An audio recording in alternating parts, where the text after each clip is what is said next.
తిరిగి వార్తలకు స్వాగతం. ఇటుకల లోడుతో వెళ్తున్న ట్రాక్టర్ బోల్తా పడి ఒకరు మృతి చెందిన ఘటన బుధవారం తణుకు జాతీయ రహదారిపై చోటు చేసుకుంది. పాత టోల్గేట్ సమీపంలో ఇటుకల లోడుతో వెళ్తున్న ట్రాక్టర్ అదుపు తప్పి బోల్తా పడింది. ఘటనా స్థలంలోనే ఒకరు మృతి చెందగా ముగ్గురికి తీవ్ర గాయాలయ్యాయి. క్షతగాతులను చికిత్స నిమిత్తం తణుకు ప్రభుత్వ ఆసుపత్రికి తరలించారు. పోలీసులు ఘటనా స్థలానికి చేరుకొని కేసు నమోదు చేసి దర్యాప్తు చేపట్టారు.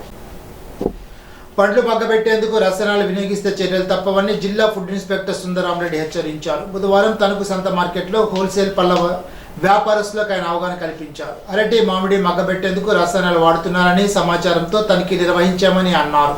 Municipal commissioner Ram Kumar, horticulture అధికారి ప్రియదర్శిని తదితరులు పాల్గొన్నారు. ఇరగవరం మండలంలో గ్రామాల ప్రయాణికుల సౌకర్యార్థం తణుకు నుంచి ఇరగవరం, కంతేరు, ఆలమూరు, లంకలకోడేరు, వీరవాసరం మీదుగా భీమవరానికి ప్రతిరోజు 3 ట్రిప్పులు ఆర్టీసీ బస్సులు నడుపుతున్నట్లు Tanuku RTC depot manager Giridhar Kumar తెలిపారు.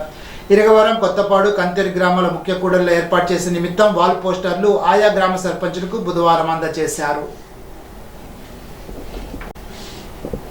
ఇప్పుడు తూర్పుగోదావరి జిల్లా వార్తలు. నిడదవోలు నియోజకవర్గ యువతి యువకులకు ప్రైవేట్ రంగంలో ఉద్యోగ అవకాశాలు కల్పించడం కోసం నిడదవోలు ఎస్విడి ప్రభుత్వ మహిళా డిగ్రీ కళాశాలలో నిర్వహించి తలపెట్టిన మెగా జాబ్ మేళా మే 3వ తారీఖు బదులుగా మే 9కి వాయిదా వేస్తున్నట్లు మంత్రి కందుల దుర్గేష్ బుధవారం ఒక ప్రకటనలో పేర్కొన్నారు.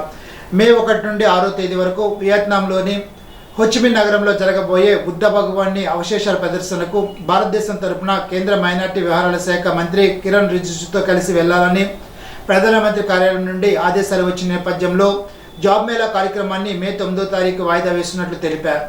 బౌద్ధ ధార్మిక కార్యక్రమ నిర్వహణకు బాధ్యతను విజయవంతంగా ముగించుకొని వియత్నాం నుండి తిరిగి భారతదేశానికి రాగానే మెగా జాబ్ మేళా నిర్వహించి 1302 మందికి నిరుద్యోగ యువత ఉద్యోగాలు కల్పించేందుకు నిర్వహిస్తున్న మెగా జాబ్ మేళాలో పాల్గొనడం జరుగుతుందని వెల్లడించారు. వియత్నాంలో జరిగే బుద్ధ భగవాన్ అవశేషాల ప్రదర్శన కార్యక్రమం నిర్వహణ బాధ్యతను కేంద్ర మైనార్టీ వ్యవహారాల శాఖ మంత్రి కిరణ్ రిజిజు మంత్రి కందుల దుర్గేష్కు అప్పగిస్తూ పీఎంఓ ఆదేశాలు జారీ చేసిన నేపథ్యంలో ముఖ్యమంత్రి నారా చంద్రబాబు నాయుడిని మంత్రి కందుల దుర్గేష్ మర్యాదపూర్వకంగా కలిశారు. న్యూఢిల్లీకి బయలుదేరుతున్న క్రమంలో నిర్వహణ బాధ్యతను సమర్థవంతంగా నిర్వహించాలని సూచిస్తూ రాష్ట్ర పర్యాటక, సాంస్కృతిక, సినిమాటోగ్రఫీ మంత్రి కందుల దుర్గేష్కు సీఎం శుభాకాంక్షలు తెలిపారు. ఇప్పుడు కోనసీమ జిల్లా వార్తలు. సింహాద్రి అప్పన్న చందనోత్సవంలో భారీ వర్షానికి గోడ కూలిన ఘటనలో 2 కోనసీమ వాసులు మృతి చెందారు. ప్రమాదంలో అంబాజీపేట, కొల్లపాడి వారి పాలనకి చెందిన కుంపట్ల మణికంఠ ఈశ్వర శేషారావు, పత్తి దుర్గాస్వామి నాయుడు మృతి చెందారు. అంబాజీపేటలో తీవ్ర విషాదం నెలకొంది. దీనిపై పోలీసులు కేసు నమోదు చేసి దర్యాప్తు చేస్తున్నారు.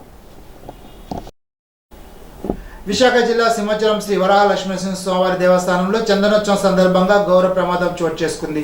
భక్తుల రద్దీ మధ్య రాత్రి కురిసిన భారీ వర్షాలకు ఒక సిమెంట్ గోడ కూలిపోవడంతో 8 మంది భక్తులు మృతి చెందారు.